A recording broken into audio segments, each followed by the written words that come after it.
तो एक आपके पास क्या है, ऑक्सीजन है।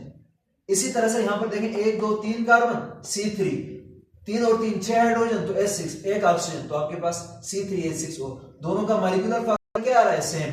लेकिन आप लोग देखें इधर आपके पास कीटोन फंक्शनल ग्रुप है, लेकिन इस केस में देखेंगे तो आपके पास क्या है, अल्डिहाइड फंक्शनल ग्रुप है।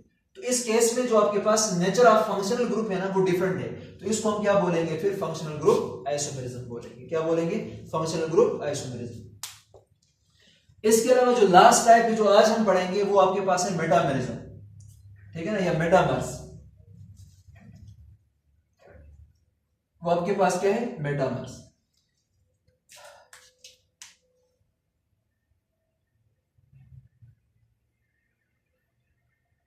ठीक है ना। तो मेटामर्स क्या होते हैं, compounds having same molecular formula but unequal distribution of carbon atoms on either side of the functional group।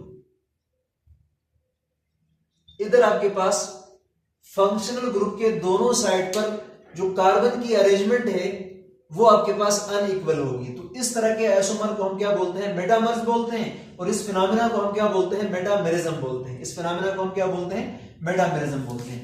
अब याद रखना बच्चों, आपके पास this is found in compounds having non-terminal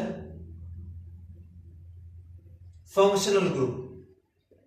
ये ऐसे कंपाउंड्स में मेटामेरिज्म पाया जाता है जिसमें फंक्शनल ग्रुप टर्मिनल पोजीशन पे ना हो, मिडिल पोजीशन में हो सकता है। जैसे फॉर एग्जांपल आपके पास कंपाउंड है CH3 CH2O और आपके पास CH2 और आपके पास CH3, ठीक है ना। अब आपके पास अगर इसको देखा जाए, इधर फंक्शनल ग्रुप जो ईथर है वो आपके पास क्या है, सेंटर में मौजूद है, तो ये नॉन टर्मिनल है, ठीक है ना। अब यहां पर देखें, इसके इस साइड पर 1 2 कार्बन है और इसके इस साइड पर भी आपके पास 2 कार्बन है। इसका आइसोमर अगर हम बना लें तो ये बन सकता है आपके पास CH3 CH2 CH2 फिर O और ये आपके पास CH3 बन सकता है। अब देखो इस केस में क्या है, आपके पास इधर कितने कार्बन है, ऑक्सीजन के 3 कार्बन है, इधर कितना है, 1 कार्बन है। तो देखें 2 कार्बन और 2 कार्बन कितने हो गए, 4 कार्बन, तो C4, ठीक है ना।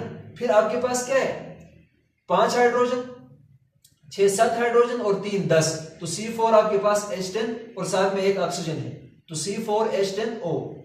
H कितने हैं आपके पास, 10 है, और एक आपके पास क्या है, ऑक्सीजन। तो इसका मॉलिक्यूलर फार्मूला भी यही है, इसका मॉलिक्यूलर फार्मूला भी यही है, तो दोनों का मॉलिक्यूलर फार्मूला सेम है। और इसके अलावा इसमें जो फंक्शनल ग्रुप है ना वो भी क्या है, आपके पास सेम है। दोनों में ईथर फंक्शनल ग्रुप है, पर फंक्शनल ग्रुप के इस साइड पर 2 कार्बन, इधर इस साइड पे भी 2 कार्बन, लेकिन इसका जो आइसोमर है इसमें इस तरफ 3 कार्बन और इस तरफ आपके पास क्या है, 1 कार्बन है। तो इसका मतलब जो ऑक्सीजन है फंक्शनल ग्रुप ईथर है, इसके दोनों साइड पर आपके पास जो कार्बन चेन है इसकी डिस्ट्रीब्यूशन आपके पास क्या है, अनइक्वल है। तो इस तरह के आइसोमर्स को हम क्या बोलते हैं, मेटामर्स बोलते हैं, और इस फिनोमेना को हम क्या बोलते हैं, मेटामेरिज्म बोलते हैं। इसी तरह से हम इसके एग्जांपल एक और लेते हैं, जैसे आपके पास है अमाइंस की एग्जांपल ले लेते हैं। अब फॉर एग्जांपल आपके पास है जी NH, ठीक है ना। अब 1 कार्बन 2 कार्बन और 3 कार्बन, 1 कार्बन और आपके पास 2 कार्बन, ठीक है ना।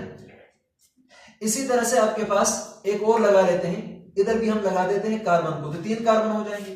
1 2 3 कार्बन, इस साइड पर 3 कार्बन है, तो यहां पर 1 2 3 कार्बन, इस साइड पर भी 3 कार्बन है, ठीक है ना। अब यहां पर हम क्या कर लेते हैं कि आपके पास लेट से कि 1 कार्बन 2 कार्बन, यहां पर हम लगा देते हैं NH, ठीक है ना। इधर हम लगा देते हैं 1 कार्बन 2 कार्बन 3 कार्बन और 4 कार्बन। तो अब इस केस में इधर कितने कार्बन है, इस साइड पर 4 कार्बन है, और इस साइड पर कितने कार्बन है आपके पास, 2 कार्बन है। तो इधर आपके पास 3 और 3 कितने कार्बन है, 6 कार्बन, मतलब C6। और हाइड्रोजन कितने हैं, 2 और 2 4 और 3 कितने हो गए, 5 6 और 7 हाइड्रोजन। और इसी तरह से यहां पर भी कितने होंगे आपके पास, 7 हाइड्रोजन होंगे। तो H आपके पास क्या आ जाएगा 14, और बीच में आपके पास साथ में एक हाइड्रोजन ये भी है, तो इसको हम लिखेंगे 15। तो H आएगा 15 और साथ में N। और यही फार्मूला इसी का भी आएगा अगर आप लोग कैलकुलेट करें। तो अगर आप लोग और से देखें तो इधर मिडिल में फंक्शनल ग्रुप है अमाइन, अमाइन के इस साइड पे 4 कार्बन, इधर इस साइड पे 3 कार्बन, इधर 3 कार्बन और इधर आपके पास क्या है 2 कार्बन है। तो मतलब फंक्शनल ग्रुप के आइदर साइड पर आपके पास क्या है, अनइक्वल डिस्ट्रीब्यूशन ऑफ कार्बन है। तो इसी को हम क्या बोलते हैं, मेटामर्स बोलते हैं। इसी को हम क्या बोलते हैं, मेटामर्स। और इस फिनोमेनन को हम क्या बोलते हैं, मेटामेरिज्म बोलते हैं। तो बच्चों आज हमने स्ट्रक्चरल आइसोमर्स पढ़ा और इसके टाइप्स पढ़ लिए, जिसमें रिंग चेन आइसोमेरिज्म और टॉटोमेरिज्म ये रहता है। इसको इंशाल्लाह हम नेक्स्ट लेक्चर में डिस्कस करेंगे। तो आज के इस लेक्चर में हमने स्ट्रक्चरल आइसोमेरिज्म की बात की।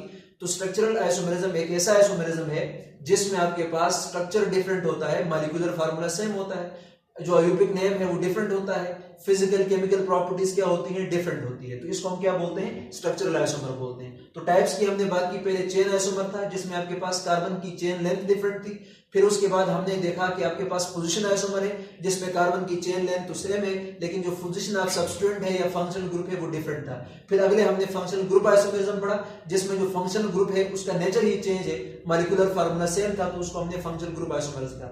लास्ट में हमने मेटामर्स की बात की। तो मेटामर्स आपके पास ऐसे आइसोमर्स होते हैं जिनका मॉलिक्यूलर फार्मूला सेम होता है, लेकिन जो आपके पास फंक्शनल ग्रुप है इनके आइदर साइड पर आपके पास जो अरेंजमेंट ऑफ कार्बन है ना वो डिफरेंट होती है, या जो चेन लेंथ है दोनों साइड पर आपके पास इसमें वो आपके पास क्या होती है, डिफरेंट होती है। तो इसको हम क्या बोलते हैं, स्ट्रक्चरल आइसोमर बोलते हैं। इसको हम एक और तरीके से भी लिख सकते हैं, जैसे अगर मैं इसको लिखूं ये कार्बन है, फिर ये कार्बन है और फिर आपके पास ये।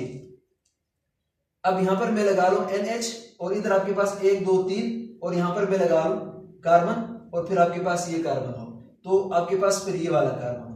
अब देखो 3 कार्बन इधर भी है और 3 कार्बन आपके पास इधर भी है, लेकिन यहां पर ये ब्रांच फॉर्म में है और इधर आपके पास क्या था, स्ट्रेट चेन की फॉर्म में था। तो ये भी इसका आइसोमर बनता है, ठीक है। तो अरेंजमेंट और आपके पास डिस्ट्रीब्यूशन इक्वल है।